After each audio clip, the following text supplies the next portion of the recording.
اب یہ غل اور غل یہ دو الفاظ ہیں عربی زبان کے.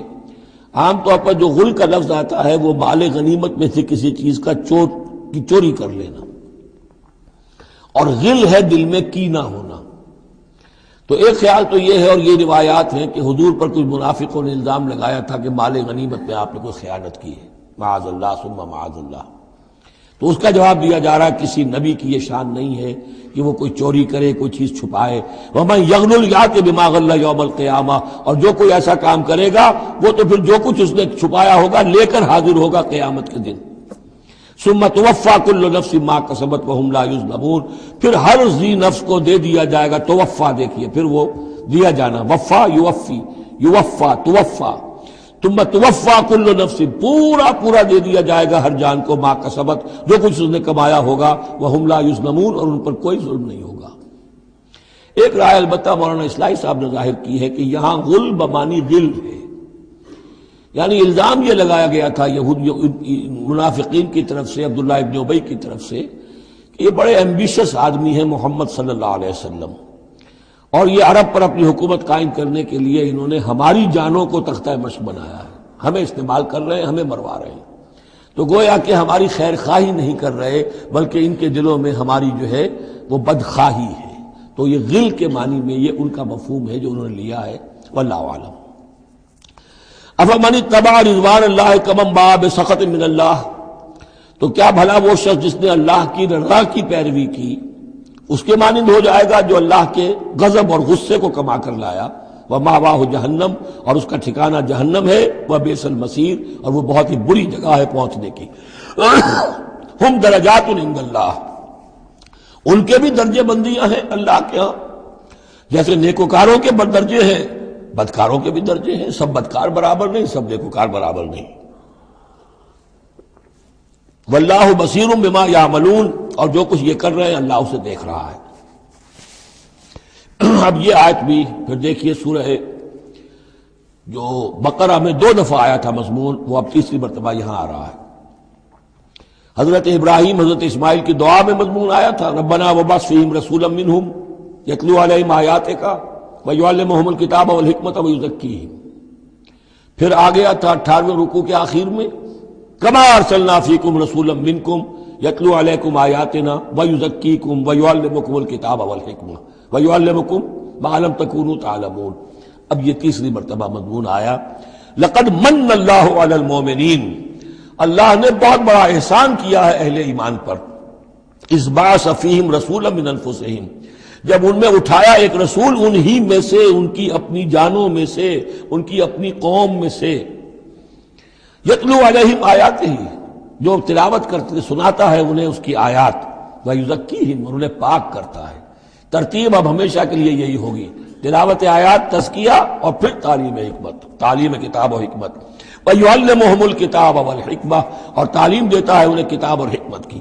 وَإِن كَانُوا مِن قَبْلُ لَفِي ضَلَالٍ مُّبِينٍ، اور یقیناً اس سے پہلے یعنی رسول کی آمد سے قبل تو وہ لازماً کھلی گمراہی کے اندر مبتلا تھے. اولما اصابتکم مصیبۃ قد اصبتم مثلها قلتم ان ھذا، تو جب تم پر ایک مصیبت آئی جب کہ تم اس سے دگنی مصیبت جو ہے ان کو پہنچا چکے ہو، قلتم ان ھذا، تم کہتے ہو یہ کہاں سے آ گیا، یہ کیوں ہو گیا، اللہ نے پہلے مدد کی تھی اب کیوں نہیں کی. قل هو من عند انفسکم، اے نبی کہہ دیجیے یہ تمہارے اپنے نفسوں کی شرارت کی وجہ سے ہوا، تم نے غلطی کی، تم نے حکم کی خلاف ورزی کی. حتی اذا فشلتم وتنازعتم فی الامر وعصیتم من بعد ما اراکم ما تحبون ان اللہ علی کل شیء قدیر، اللہ تو ہر چیز پر قادر ہے. گویا کہ اسی مضمون کو دوہرا کر لایا گیا کہ وَلَقَدْ صَدَقَكُمُ اللَّهُ وَعْدَهُ، اللہ وعدہ اپنا پورا کر چکا تھا. وَمَا أَصَابَكُمْ يَوْمَ الْتَقَى الْجَمْعَانِ، البتہ یہ اللہ چاہتا تو کنڈون کر دیتا، تمہیں کوئی سزا نہ دیتا، معاف کر دیتا بغیر سزا دیے. لیکن یہ کہ اللہ کی حکمت کا تقاضا یہ ہوا کہ تمہیں سزا دی جائے، اس لیے کہ ابھی تو بڑے بڑے مراحل آنے ہیں. اگر اسی طرح تم نظم کو توڑتے رہے اور احکام کی خلاف ورزی کرتے رہے تو پھر تمہاری حیثیت جو ہے ایک جماعت کی تو نہیں ہوگی، پھر تو ایک انبوہ ہے. ہجوم مومنین ہوگا، جماعت، لشکر، فوج، حزب اللہ درکار تو وہ ہے. وما اصابکم یوم التقى الجمعان، اور جو بھی مصیبت تم پر آئی ہے اس دن جس دن کے دونوں لشکر بھڑ گئے تھے آپس میں، فباذن اللہ، وہ اللہ کے اذن سے آئی ہے، بغیر اللہ کے اذن کے تو یہ تکلیف نہیں آ سکتی تھی۔ وَلِيَعْلَمَ الْمُؤْمِنِينَ، اور یہ اس لیے کہ اللہ جان لے کہ کون ہے اصل مومن، حقیقی مومن، صابر مومن، جو مستقیم مومن ہے۔ وَلِيَعْلَمَ الَّذِينَ نَافَقُوا، اور تاکہ دیکھ لے کہ کون ہے منافق۔ اور یہاں اصل ترجمہ ہم کرتے ہیں تاکہ اللہ ظاہر کر دے کہ کون ہے مومن اور ظاہر کر دے کہ کون ہے منافق۔ کھل گیا کہ نہیں؟ 300 کو لے کر عبداللہ ابن ابی چلا گیا تو اب سب کو پتہ تو چل گیا، آئندہ ان کی بات پر اعتبار تو نہیں کریں گے، وہ چکنی چپڑی باتیں کریں گے تو ان کی باتیں جو ہے کان لگا کے سنیں گے تو نہیں۔ تو اللہ تعالیٰ نے چاہا کہ who's who and what is what یہ بالکل مبرہن ہو جائے، واضح ہو جائے۔ وقیل لہم تعالوا، اب یہاں وہ تذکرہ ہو رہا ہے آخر میں اس واقعے کا کہ جب کہ عبداللہ ابن ابی 300 آدمیوں کو لے کے واپس چلا گیا، اس وقت کچھ لوگوں نے اس سے کہا ہوگا کہ کہاں جا رہے ہو بے وقوفو، اس وقت تو لشکر سامنے آمنے سامنے کھڑے ہیں، اور 300 آدمی نکل جائیں 1000 میں سے تو بقیہ جو باقی ہیں ان کے بھی کچھ نہ کچھ دلوں میں کمزوری پیدا ہوگی، جیسے کہ بنو حارثہ اور بنو سلمہ کے اندر کمزوری عارضی طور پر پیدا ہو گئی تھی۔ تو سمجھانے والوں نے جب کہا وَقِيلَ لَهُمْ تَعَالَوْا قَاتِلُوا فِي سَبِيلِ اللَّهِ أَوِ ادْفَعُوا، آؤ بھائی آؤ، کہاں جا رہے ہو؟ اللہ کی راہ میں قتال کرو یا دفاع کرو۔ دفاع ہو رہا ہے تو مدینے کے اوپر حملہ ہوگا تو کیا ہوگا؟ اگر یہاں پر یہ لشکر جو ہے شکست کھا گیا تو کیا تمہاری بہو بیٹیاں جو ہے پھر آ کر وہ انہیں لے کر اپنی باندیاں بنا کر نہیں لے جائیں گے؟ اللہ کی راہ میں جنگ کرو، اگر یہ نہیں تو کم سے کم اب دفاع جو ہے مدینے کا اس کے لیے تو کھڑے رہو۔ قالوا لو نعلم قتالا لاتبعناکم، ان کا اگر ہم سمجھتے کہ جنگ ہونی ہے تو ہم ضرور تمہارا ساتھ دیتے۔ یعنی یہ تو در حقیقت نورا کشتی ہو رہی ہے، یہ حقیقت میں جنگ ہے ہی نہیں۔ یہ محمد کے ساتھی جو مہاجرین آئے ہیں مکے سے اور یہ جو مکے سے اب آئے ہیں چڑھ کر، یہ سب ایک ہیں کہ تھیلے کے چٹے بٹے ہیں اور ہمارا ان سے کوئی سروکار نہیں۔ لو نعلم قتالا لاتبعناکم ہم للکفر یومئذ اقرب منہم للایمان، اس دن وہ ایمان کی نسبت کفر سے قریب تر تھے۔ یقولون بافواہہم ما لیس فی قلوبہم، وہ اپنے منہوں سے وہ بات کہہ رہے ہیں جو ان کے دلوں میں نہیں ہے۔ واللہ عالم بما یکتمون، اور جو کچھ وہ چھپا رہے ہیں وہ اللہ کے علم میں ہے۔ الذین قالوا لاخوانہم وقعدوا لو اطاعونا ما قتلوا، یہ وہ لوگ ہیں کہ جنہوں نے کہا، ان کے جو بھائی جو وہاں پر ابو سلمان صادق الایمان تھے جو وہاں شہید ہو گئے، تو جو لوگ بیٹھے رہے تھے انہوں نے کہا لو اطاعونا ما قتلوا، اگر وہ بھی ہمارے ساتھ آ گئے ہوتے، ساتھ ہمارے چلے آتے، 300 ہم آئے تھے، وہ اور بھی آ جاتے تو قتل نہ ہوتے۔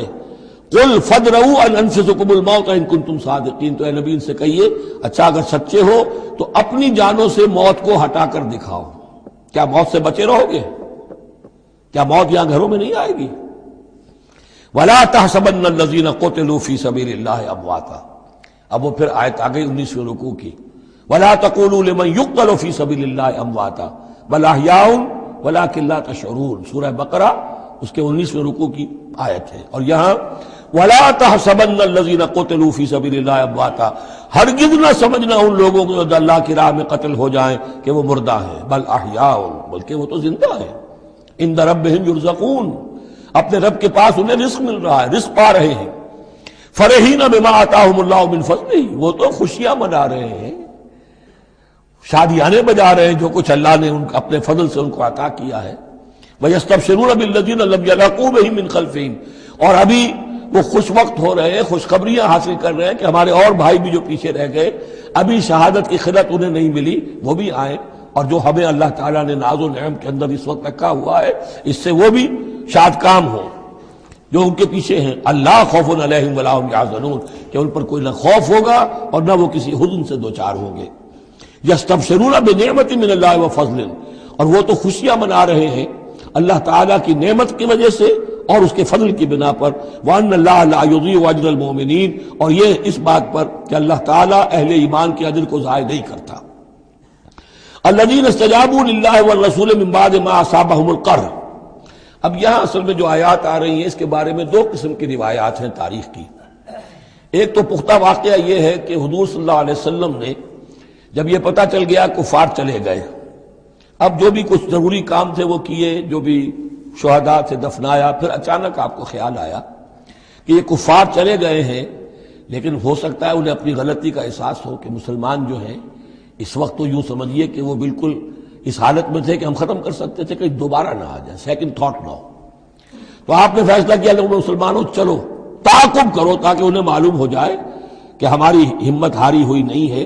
انہیں پتہ چلے گا کہ مسلمان اس وقت بھی اس کیفیت میں کہ ہمارے تعاقب میں آ رہے ہیں تو پھر وہ جرأت نہیں کریں گے.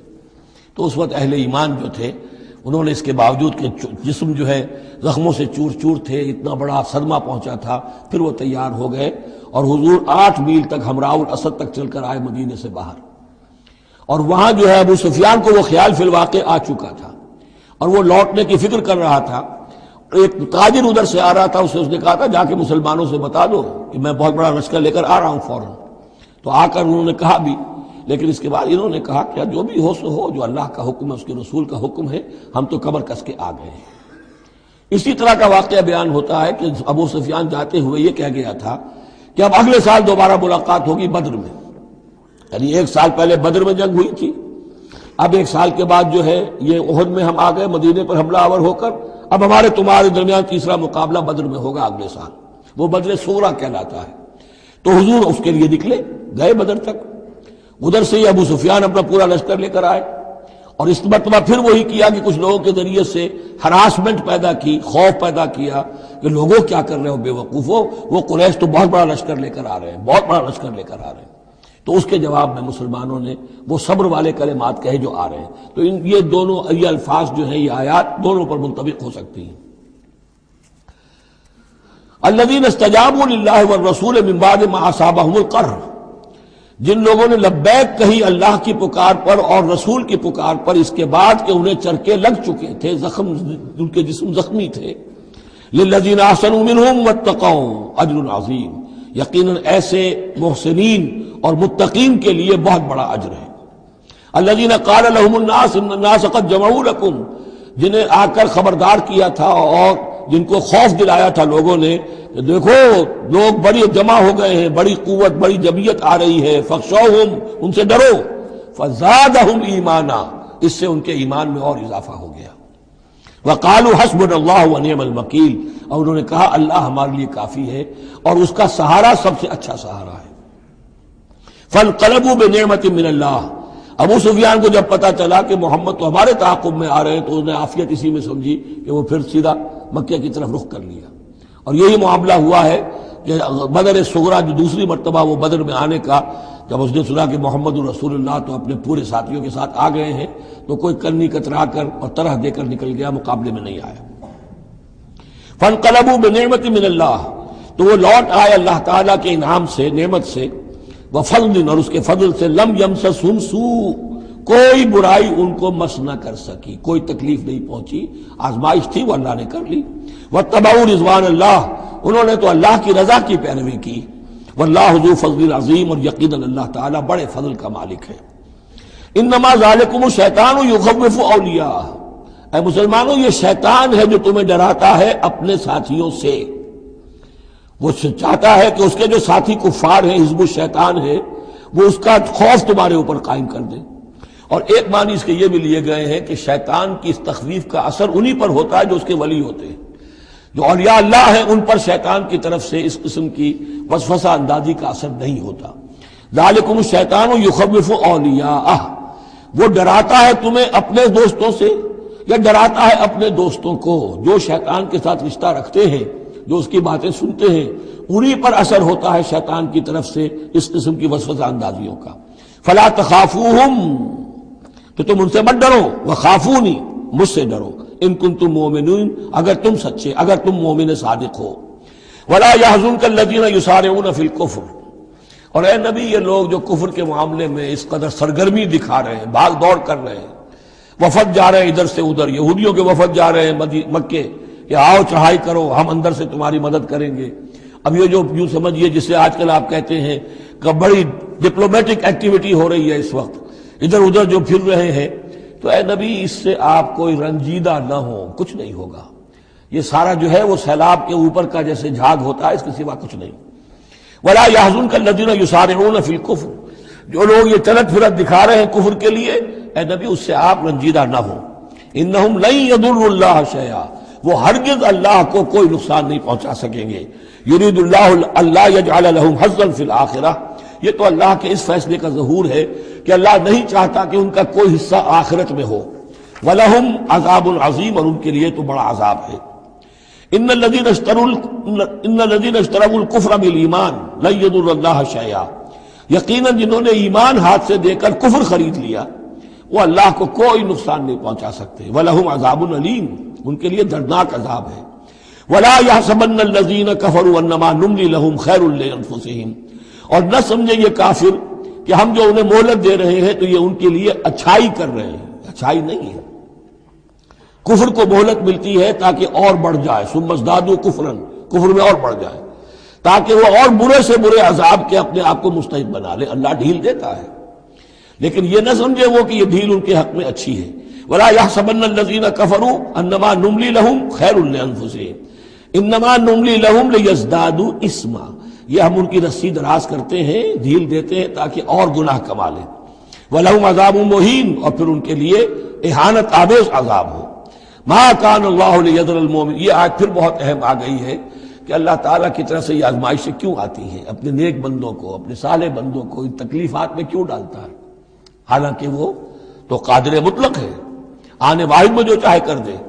ما کان اللہ لیذر المؤمنین علی ما انتم علیہ، دیکھو اللہ کے لیے یہ بات اللہ کی حکمت کے مطابق نہیں ہے کہ وہ تمہیں چھوڑے رکھے اسی حال میں جس میں تم ہو، یعنی تمہارے اندر کمزور اور پختہ ایمان والے ابھی گڑبڑ ہیں، اس سے آگے بڑھ کر ابھی منافق اور مومن بھی گڑبڑ ہے۔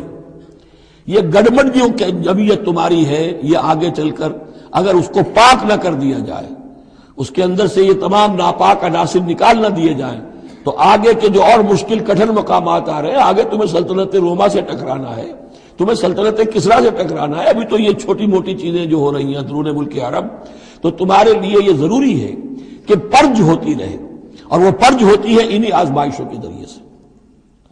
ما کان اللہ لیذر المؤمنین علی ما انتم علیہ، یہ اللہ کا طریقہ نہیں ہے، سنت نہیں ہے کہ وہ تمہیں چھوڑے رکھے اہل ایمان اسی حالت میں جس پر تم ہو، حتی یمیز الخبیث من الطیب، جب تک کہ خبیث علیحدہ نہ ہو جائے طیب سے، کھل جائے۔ یہ خبثاء ہے، یہ منافقین ہیں، یہ وہ لوگ ہیں، یہ ففتھ کالمسٹ ہیں، بات واضح ہو جائے، اور صرف صادق الایمان لوگ وہ بالکل نکل کر علیحدہ ہو جائے۔ وما کان اللہ لیطلعکم علی الغیب، اور اسی طریقے سے اللہ تعالیٰ کی یہ بھی طریقہ نہیں ہے کہ غیب کی خبریں تمہیں دے، لیکن اللہ یجتبی من رسلہ من یشاء، ہاں یہ معاملہ اللہ تعالیٰ نے کہ غیب کے حالات کی اطلاع دینا یہ اپنے رسولوں کے لیے رکھا ہوا ہے، جس کو وہ چن لیتا ہے رسولوں میں سے وہ غیب کے حالات بھی بتاتا ہے۔ وہ غیب ان کو از خود معلوم نہیں ہوتا، اللہ کے بتانے سے معلوم ہوتا ہے۔ یعنی یہ کہ ان آزمائشوں میں کیا حکمتیں ہیں، کیا اس میں تمہارے لیے خیر آ رہا ہے، ہر چیز ہر ایک کو نہیں پڑھائی جائے گی بچوں کی طرح، البتہ یہ کہ یہ چیزیں ہم رسولوں کو بتا دیتے ہیں۔ فآمنوا باللہ ورسولہ، تمہارے لیے طریقہ صحیح کیا ہے؟ ایمان پختہ رکھو اللہ پر اور اس کے رسولوں پر۔ وَإِن تُؤْمِنُوا وَتَتَّقُوا فَلَكُمْ أَجْرٌ عَظِيمٌ، اور اگر تم یہ دو شرطیں پوری کر دو گے، ایمان میں ثابت قدم رہو گے، تقوی پر کاربند رہو گے، تو تمہارے لیے بہت بڑا اجر ہے۔ وَلَا يَحْسَبَنَّ الَّذِينَ يَبْخَلُونَ بِمَا آتَاهُمُ اللَّهُ مِنْ فَضْلِهِ هُوَ خَيْرًا لَهُمْ، اسی طرح نہ سمجھے وہ لوگ کہ جو بخل کر رہے ہیں اس مال کے ساتھ جو اللہ نے انہیں دیا ہے اپنے فضل میں سے، کہ یہ ان کے لیے خیر ہے۔ ظاہر بات ہے جب جنگ احد کے لیے تیاری ہو رہی ہوگی، حضور نے کہا ہوگا کہ لاؤ بھائی لوگ اب کچھ پیسے دیں، کچھ مال و اسباب جمع کریں تاکہ اسباب جنگ جو ہے وہ فراہم کیے جائیں۔ اب جو ان میں سے غنی تھے، ان میں سے جن لوگوں نے بخل کیا، اب ان پر اشارہ ہو رہا ہے کہ انہوں نے بخل کر کے بچا لیا، وہ یہ نہ سمجھے کہ یہ کوئی اچھا کام کیا ہے۔ وَلَا يَحْسَبَنَّ الَّذِينَ يَبْخَلُونَ بِمَا آتَاهُمُ اللَّهُ مِنْ فَضْلِهِ، اللہ نے اپنے فضل سے انہیں جو کچھ عطا کیا ہے اب اس میں بخل سے کام لے رہے ہیں کہ وہ ان کے لیے اچھا ہے، بل هو شر لهم، یہ ان کے لیے بہت برا ہے۔ سَيُطَوَّقُونَ مَا بَخِلُوا بِهِ يَوْمَ الْقِيَامَةِ، اسی مال کے توق بنا کر ان کے گردنوں میں پہنائے جائیں گے قیامت کے دن جو بخل انہوں نے کیا تھا۔ وَلِلَّهِ مِيرَاثُ السَّمَاوَاتِ وَالْأَرْضِ، اور آسمانوں اور زمین کی وراثت بالآخر اللہ ہی کے لیے ہے۔ آج یہ تمہارے پاس ہے، یہ میرے پاس ہے، بالآخر سب کچھ اللہ کے لیے رہ جائے گا، ہم نہیں ہوں گے، ہمارے بعد کسی اور کا، پھر کسی اور کا، اور پھر یہ سارا مال و اسباب ہاتھ بدلتے ہوئے بالآخر میراث تو اللہ کی ہے۔ وَلِلَّهِ مِيرَاثُ السَّمَاوَاتِ وَالْأَرْضِ وَاللَّهُ بِمَا تَعْمَلُونَ خَبِيرٌ، اور جو کچھ تم کر رہے ہو اللہ اس سے باخبر ہے۔ یہاں وہ 18 رکوع مکمل ہو گئے، 6 رکوع جو غزوہ احد کے بیان میں تھے۔ اب 2 کنکلوڈنگ رکوع ہے اس سورہ مبارکہ کے۔ لقد سمع اللہ قول الذین قالوا ان اللہ فقیر ونحن اغنیاء، اللہ نے سن لی ہے بات، قول ان لوگوں کا جو یہ کہتے ہیں کہ اللہ فقیر ہے، ہم غنی ہیں۔ ان میں منافقین بھی شامل ہو سکتے ہیں اور یہودی بھی۔ جب حضور کہتے تھے اللہ تعالیٰ کو ضرورت ہے قرض حسنہ دو، تو گویا کہ اللہ تو فقیر ہوا، پھر محتاج ہوا، ہم غنی ہیں، ہمارے پاس دولت ہے۔ سنکتب ما قالوا، ہم لکھ لیں گے جو کچھ انہوں نے کہا ہے۔ بڑا غصہ ہے اس کے اندر، ہم لکھ لیں گے جو کچھ انہوں نے کہا ہے۔ فوراً تو نہیں پکڑتے، لیکن ایک وقت آئے گا کہ جس دن انہیں اپنے اس قول کی پوری جو ہے اس کی سزا مل جائے گی۔ اور صرف یہی نہیں، قتلہم الانبیاء بغیر حق، اور جو نبیوں کو یہ قتل کرتے رہے ناحق، وَنَقُولُ ذُوقُوا عَذَابَ الْحَرِيقِ، اور ہم کہیں گے کہ اب چکھو مزہ اس جلا دینے والے سلگتی ہوئی آگ کا۔ ذَلِكَ بِمَا قَدَّمَتْ أَيْدِيكُمْ، اور یہ سب کچھ ہے تمہارے اپنے ہاتھوں نے جو آگے بھیجا ہے۔ وَأَنَّ اللَّهَ لَيْسَ بِظَلَّامٍ لِّلْعَبِيدِ، اور اللہ تو اپنے بندوں کے حق میں ہرگز ظالم نہیں ہے۔ الَّذِينَ قَالُوا إِنَّ اللَّهَ عَهِدَ إِلَيْنَا، یہ گویا کہ پھر یہود کی طرف رخ ہو گیا ہے، جیسا کہ اس صورت میں پہلے تھا، اس رکوع میں 19ویں میں۔ جو لوگ یہ کہتے ہیں کہ اللہ نے ہم سے ایک عہد لے لیا تھا، اللہ نؤمن لرسول حتی یاتینا بقربان تاکلہ النار، کہ ہم کسی رسول پر ایمان نہ لائیں جب تک کہ وہ ایسی قربانی پیش نہ کرے جسے آگ کھا جائے۔ یہ ابتدائی زمانے میں جیسا کہ میں نے عرض کیا تھا، عہد طفولیت تھا نوع انسانی کا، تو خرق عادت چیزیں بہت ہوتی تھی۔ ان میں سے ایک بات یہ بھی تھی یہود کے ہاں ابتدائی دور میں کہ اگر کوئی شخص قربانی پیش کرتا ہے اللہ کی جناب میں، کوئی بچڑا اس نے ذبح کیا، پیش کر دیا، اللہ کے لیے صدقہ کیا، نذر کیا ہے، تو آسمان پر سے ایک آگ اترتی تھی جو اسے بھسم کر دیتی تھی۔ یہ علامت ہوتی ہے اس کی کہ یہ قربانی قبول ہو گئی۔ جیسے حابیل اور قابیل کے قصے میں ہے کہ دونوں نے کچھ پیش کیا، قربا قربانا فتقبل من احدہما ولم یتقبل من الآخر، ایک کی قبول ہو گئی دوسری کی نہیں ہوئی۔ پتہ کیسے چلا؟ آپ اگر قربانی کرتے ہیں عید الاضحیٰ میں، کس کی قربانی قبول ہوئی کس کی نہیں ہوئی کیا پتہ، یہ تو اللہ ہی جانتا ہے۔ لیکن پہلے ایسی علامات حسی ہوتی تھی کہ پتہ چل جاتا تھا یہ قربانی اللہ نے قبول کر لی۔ تو اسی کے لیے انہوں نے کہا کہ ہم سے تو عہد لے لیا تھا اللہ نے کہ ہم کسی رسول کو جب تک کہ وہ یہ معجزہ نہ دکھائے اس وقت تک نہیں مانیں گے، تو اگر محمد رسول ہے تو یہ معجزہ دکھائیں۔ یہ تھی بات جس کا جواب دیا جا رہا ہے۔ قُلْ قَدْ جَاءَكُمْ رُسُلٌ مِّن قَبْلِ بِالْبَيِّنَاتِ، اے نبی ان سے کہیے تمہارے پاس مجھ سے پہلے بہت سے رسول آئے واضح معجزوں کے ساتھ، وَبِالَّذِي قُلْتُمْ، اور وہ معجزہ بھی انہوں نے دکھایا جو تم کہہ رہے ہو۔ فَلِمَ قَتَلْتُمُوهُمْ، تو تم نے انہیں کیوں قتل کیا؟ ان کنتم صادقین، اگر تم سچے ہو۔ فَإِن كَذَّبُوكَ، پھر اے نبی اگر وہ آپ کو جھٹلا دیں، فَقَدْ كُذِّبَ رُسُلٌ مِّن قَبْلِكَ، تو یہ آپ ہی کے ساتھ معاملہ نہیں ہوا، آپ سے پہلے بھی جو رسول تھے انہیں جھٹلایا گیا۔ گویا کہ یہ تو اس راستے کی ایک عام جو ہے وہ تجربہ ہے جو آپ کو بھی کرنا پڑے گا جو اس سے پہلے نبیوں کے ساتھ ہوا ہے۔ جاؤ بالبینات، وہ بھی آئے تھے واضح نشانیاں لے کر، واضح معجزات کے ساتھ، وہ زبر اور صحیفے لے کر، والکتاب المنیر اور روشن کتاب لے کر۔ کل نفس ذائقۃ الموت، ہر ذی نفس کو موت کا مزہ چکھنا ہے، ایک دن تو موت آ جائے گی۔ وانما توفون اجورکم یوم القیامہ، اور دوسری بات تمہیں لازماً تمہارے اجر پورے پورے دے دیے جائیں گے۔ انما توفون اجورکم یوم القیامہ، قیامت کے دن۔ فمن زحزح عن النار، تو جو کوئی بچا لیا گیا جہنم سے، آگ سے، وادخل الجنہ، اور داخل کر دیا گیا جنت میں، فقد فاز، وہ کامیاب ہو گیا۔ اللہم ربنا اجعلنا منہم، اللہم ربنا اجعلنا منہم، وما الحیات الدنیا الا متاع الغرور، اور نہیں ہے دنیا کا یہ سارا ساز و سامان مگر دھوکے کی ٹٹی، دھوکے کا سامان۔ اب وہ آیت آ گئی جو سورہ بقرہ کے 19ویں رکوع میں آئی تھی، وَلَنَبْلُوَنَّكُمْ بِشَيْءٍ مِّنَ الْخَوْفِ وَالْجُوعِ وَنَقْصٍ مِّنَ الْأَمْوَالِ وَالْأَنفُسِ وَالثَّمَرَاتِ، صرف یہ کہ صیغہ بدلا ہوا ہے، یہاں مجہول کا صیغہ ہے۔ لَتُبْلَوُنَّ فِي أَمْوَالِكُمْ وَأَنفُسِكُمْ، اے مسلمانوں دوبارہ کان کھول کے سن لو، تمہیں لازماً آزمایا جائے گا، تمہارے مالوں میں بھی اور تمہاری جانوں میں بھی۔ وَنَقْصٍ مِّنَ الْأَمْوَالِ وَالْأَنفُسِ وَالثَّمَرَاتِ، یہ آنا ہے، کان کھول کر سن لو۔ یہ پھولوں کی سیج نہیں ہے، یہ کانٹوں بھرا بستر ہے۔ جنت لینی ہے تو یہ نہیں ٹھنڈے ٹھنڈے اور بغیر تکلیفیں اٹھائے تمہیں جنت مل جائے گی۔ ام حسبتم ان تدخلوا الجنہ ولا تسمعن من الذين اوتوا الكتاب من قبلكم ومن الذين اشركوا اذى كثيرا، اور تمہیں لازماً سننی پڑے گی ان لوگوں سے بھی کہ جنہیں تم سے پہلے کتاب دی گئی تھی، اور ان مشرکین سے بھی اذى كثيرا، بڑی تکلیف دہ باتیں سننی پڑیں گی۔ سنو اور صبر کرو، جیسے حضور سے ابتدا میں کہا گیا تھا وَاصْبِرْ عَلَىٰ مَا يَقُولُونَ وَاهْجُرْهُمْ هَجْرًا جَمِيلًا، جو کچھ یہ کہہ رہے ہیں سنیے اور صبر کیجیے۔ اور ہمیں خوب معلوم ہے، کسی نے آ کر کہہ دیا مجنون ہے، کسی نے کہہ دیا شاعر ہے، کسی نے کہا ساحر ہے، کسی نے کہا مسحور ہے۔ وَلَقَدْ نَعْلَمُ أَنَّكَ يَضِيقُ صَدْرُكَ بِمَا يَقُولُونَ، اے نبی ہمیں خوب معلوم ہے کہ جو کچھ یہ کہہ رہے ہیں، جو کچھ آپ کو سننا پڑ رہا ہے ان کی زبانوں سے، اس سے آپ کا سینہ بھیجتا ہے، آپ کو تکلیف پہنچتی ہے، لیکن صبر کیجیے۔ وہی بات ہے جو کہی جا رہی ہے مسلمانوں سے، وَإِن تَصْبِرُوا وَتَتَّقُوا فَإِنَّ ذَلِكَ مِنْ عَزْمِ الْأُمُورِ، اور اگر تم صبر کیے رہو گے، ثابت قدم رہو گے اور تقویٰ کی راہ اختیار کیے رکھو گے، فَإِنَّ ذَلِكَ مِنْ عَزْمِ الْأُمُورِ، تو یہ بڑے ہمت کے کاموں میں سے ہے۔ وَإِذْ أَخَذَ اللَّهُ مِيثَاقَ الَّذِينَ أُوتُوا الْكِتَابَ، اور یاد کرو جب کہ اللہ نے جن کو کتاب دی تھی ان سے ایک قول و قرار لیا تھا، ایک میثاق لیا تھا، لَتُبَيِّنُنَّهُ لِلنَّاسِ وَلَا تَكْتُمُونَهُ، تم لازماً اسے واضح کرو گے لوگوں کے لیے، چھپاؤ گے نہیں۔ تم نے علم کو چھپا لیا، علم تو عام کرنے کی شے ہے۔ لَتُبَيِّنُنَّهُ لِلنَّاسِ وَلَا تَكْتُمُونَهُ، اسے چھپاؤ گے نہیں۔ فَنَبَذُوهُ وَرَاءَ ظُهُورِهِمْ، اس عہد کو انہوں نے اپنی پیٹھوں کے پیچھے پھینک دیا۔